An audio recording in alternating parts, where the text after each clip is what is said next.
Hi guys, I am Ev from Drizy Studio, and today I will be presenting how to successfully build a shadow box.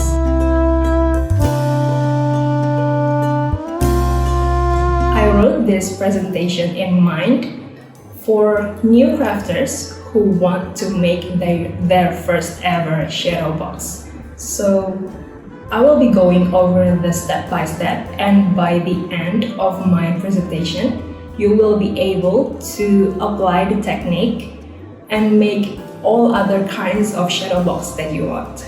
So to talk a little bit about a shadow box, it's one of the paper-based crafts that you can make using your cutting machine.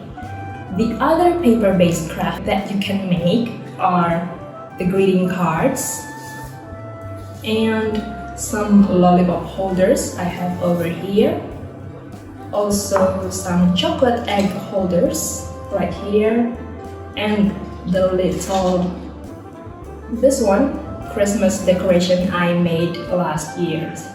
So those are the examples of other paper-based crafts, and I want to specify that the paper you will be using are cardstocks.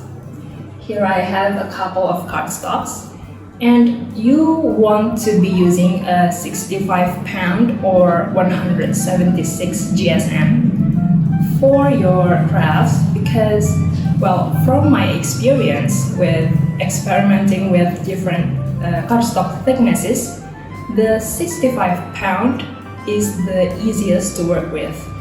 It has some structure, so it's sturdy, but it's not too thick that your cutting blade would struggle.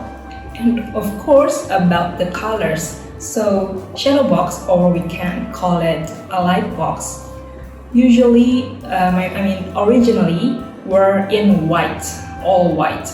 So you would need some sort of backing light behind the shadow box.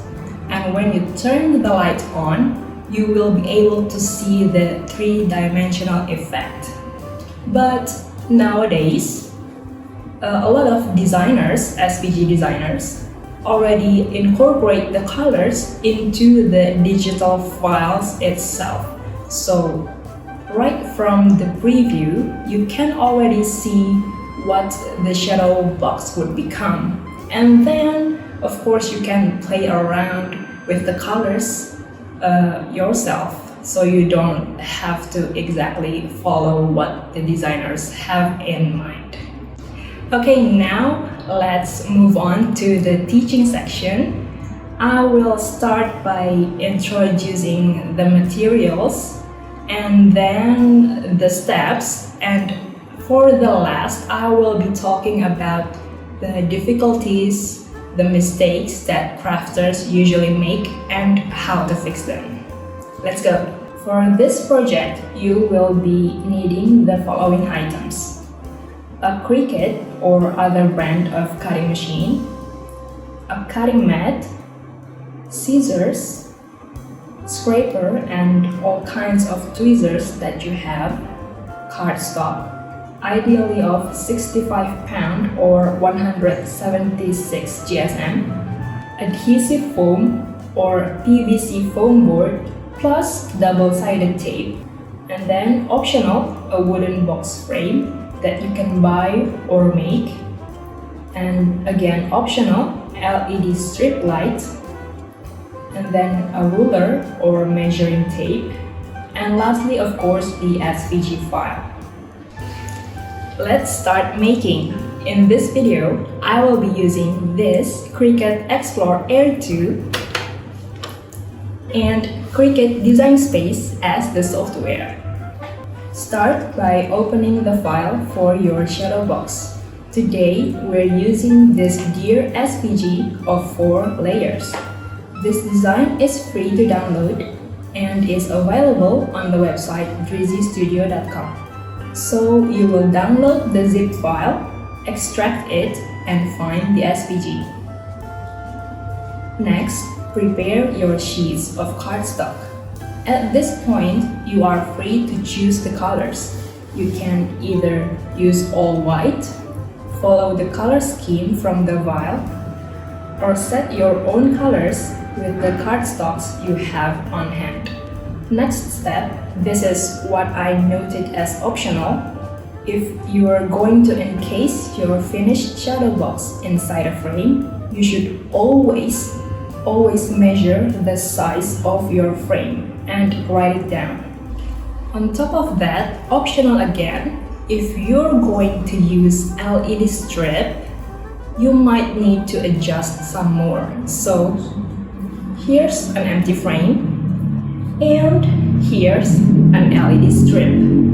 What crafters like to do is they like to put the LED strip on the backing frame like this. They like to put it straight over the backing frame.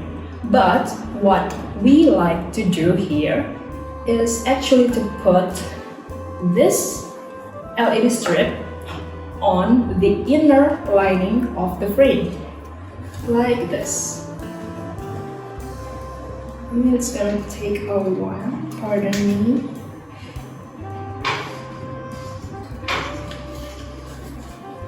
So yeah, here it goes. Now as you can see, it does take away some space for the shadow box itself. So what we do is we reduce the size of the shadow box by half a centimeter or 0.2 inches so that this shadow box can fit in this frame. So far there are 3 steps. I hope you're still following. The first one is to download the file. The second one is to prepare your cardstock. And the third one is to measure the frame. Now let's move on. The fourth step is to open the Cricut design space. You can use your computer, smartphone or iPad. Start a new project, then upload the SVG.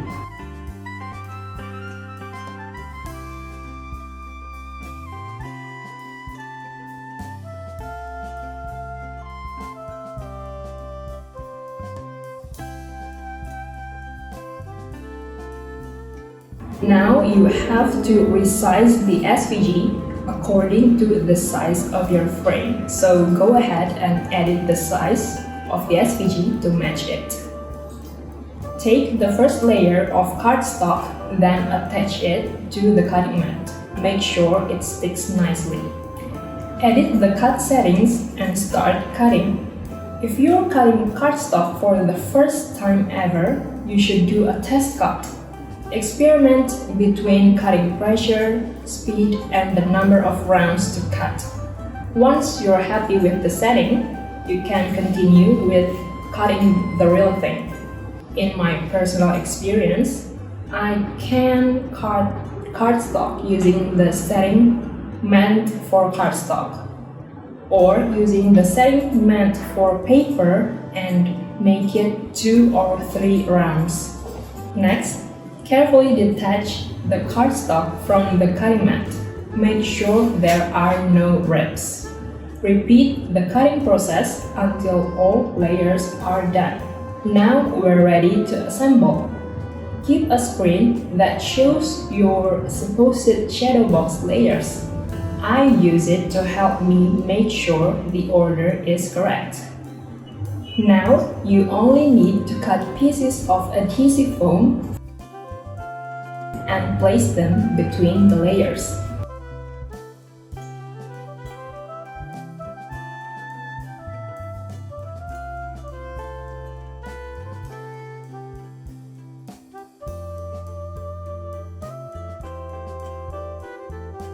Early on, I said PVC foam boards. What I meant by that is cutting up this foam board into little pieces like this, and then you apply double-sided tape to the sides of it.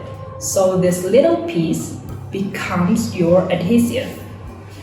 And I'm gonna show you right here, if you can see it. I find this to be the sturdier option than just foam boards, but it does take more time to make. So you can pick what's more suitable to you. Next, you can finally put the shadow box inside the frame and display it.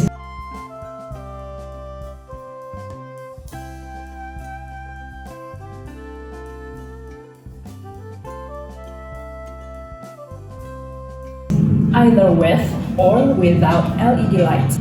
Now, let's look at some of the common mistakes. Number 1. You are not measuring your box first.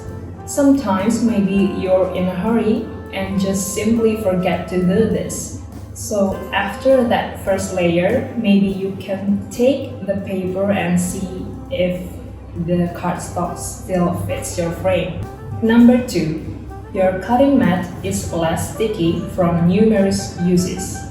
Materials that don't stick well can get unstuck and get dragged while cutting. If this happens, you can resort to using a cutting mat glue or adhesive spray. First, you have to clean the mat using warm water and dish soap. Let it dry, and then apply cutting mat glue or the adhesive spray. Number 3. You're choosing the wrong cutting setting. Make sure you select the setting that you have tested. On top of that, disable fast mode. Don't forget to determine how many rounds you want your machine to cut. We usually alternate between 1, 2, or 3 rounds, depending on the complexity of the design and the condition of our blade. Alright, now you have learned the basics on how to make a shadow box. If you need more options or designs, you can head over to our website drizystudio.com. And there you can find all of our beautiful shadow boxes as free products or paid products. And downloading them is super easy, especially for the free ones. You only need to add your full name and then your email address, and you don't need to put your credit card info or something like that. Just download the free ones. And lastly, one more thing. You can upgrade to All Access Pass in this Cricut Summit. If you upgrade to the Gold All Access Pass, Drizy Studio has prepared for you a discount code that you can use on our website. So it's a 100 off discount code that can be used on 10 different premium craft files. This code will be limited to 100 users and will expire on December 31st this year. So once you upgrade to All Access Pass, just hurry up to use the code before time runs out. So that's all of my presentation today. If you have questions, you can ask them over at the Facebook group chat. I will try my best to reply to your questions. And thank you for your time. Happy crafting!